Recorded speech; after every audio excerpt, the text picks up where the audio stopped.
প্রিয় দর্শক দেখতে পাচ্ছেন, আজ আমরা নতুন জমি থেকে লতি তুলে নিয়ে এসে লতি পরিষ্কার করার পরে এই যে দাড়িতে মাপা হাফ কেজি ওজনের একটা করে লতি আটি বানছি। এখানে হাফ কেজি আছে। তো এটা কিন্তু আমার নতুন জমির লতি। এই জন্য কিন্তু লতির একটু চিকন এবং লতিটা কিন্তু মোটা হয় না।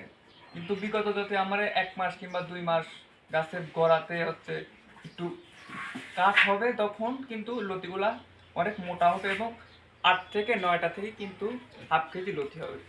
প্রিয় দর্শক জানেন যে এই লতি গাছ প্রচুর একের গোটা মাস গোটা বছরই কিন্তু এই চারা রোপণ করা যায়। এবং আপনারা যদি 33% 1 বিঘা ধরে যদি আপনারা 4,000 থেকে 45 চারা রোপণ করেন, কিন্তু এই চারা থেকে কিন্তু আপনারা প্রতি সপ্তাহে 8 থেকে 10 মণ লতি উৎপাদন করতে পারবেন। সুপ্রিয় দর্শক দেখতে পাচ্ছেন আমাদের লতি অনেক মানসম্মত এবং সবুজ মানের লতি।